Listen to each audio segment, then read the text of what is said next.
Pakistan cricket team میں آنا آسان ہے، لیکن وہاب ریاض نے نوجوان کرکٹر کو ٹیم میں جگہ پکی کرنے کا نسخہ بتا دیا ہے، جبکہ محمد عامر نے ایک بار پھر شکایت کر دی۔ مگر کیوں، آج کے زیر نظر ویڈیو میں آپ بھائیوں کو اسی بارے میں بتائیں گے۔ مگر مزید تفصیلات کی طرف بڑھنے سے پہلے اس ویڈیو کو لائک کریں اور کمنٹ سیکشن میں آپ 22 اپڈیٹ کے متعلق اپنی رائے کا اظہار ضرور کریں۔ پاکستان سپر لیگ PSL کی فرنچائز پشاور زلمی کے کپتان اور ٹیسٹ کرکٹر وہاب ریاض کا کہنا ہے کہ پاکستان ٹیم میں آنا آسان، لیکن رہنے کے لیے تسلسل کے ساتھ پرفارمنس دینا ضروری ہے۔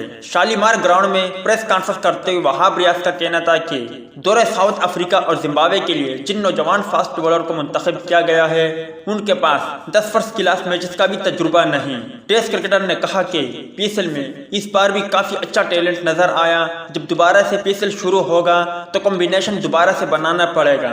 ہر کھلاڑی کی اپنی پہچان ہوتی ہے، جیسے وسیم اکرم ایک آئے تھے وہ ایک ہی ہے۔ انہوں نے کہا کہ پاکستان ٹیم میں آیا جا سکتا ہے، لیکن رہنے کے لیے تسلسل کے ساتھ پرفارمنس دینا ضروری ہے۔ جبکہ دوسری جانب پاکستان ٹیم کے سابق فاسٹ بالر محمد عامر نے ٹیم مینجمنٹ کی حمایت نہ ہونے کے بعد ہندوستانی فاسٹ بالر جسپریت بمراہ کی مثال دی ہے۔ ایک انٹرویو میں محمد عامر کا کہنا تھا کہ برابر کی کارکردگی کا مظاہرہ نہ کرنے کے باوجود ہندوستانی فاسٹ بالر کو اپنی ٹیم مینجمنٹ کی مکمل حمایت حاصل ہے۔ محمد عامر کا کہنا ہے کہ میرے خیال میں صرف 4 یا 5 میچوں کی کارکردگی کو دیکھنا درست ذہنیت نہیں ہے۔ اگر آپ کو یاد ہو تو آسٹریلیا کے خلاف سیریز کے دوران جسپریت بمراہ کی 16 میچوں میں صرف 1 وکٹ تھی، لیکن کسی نے ان سے سوال جواب نہیں کیا، کیونکہ سب جانتے ہیں کہ وہ میچ ونر باؤلر ہے۔ یہ وہ وقت تھا جب بمراہ کو ہندوستانی ٹیم کی مینجمنٹ کی مدد چاہیے تھی اور وہ انہیں ملی۔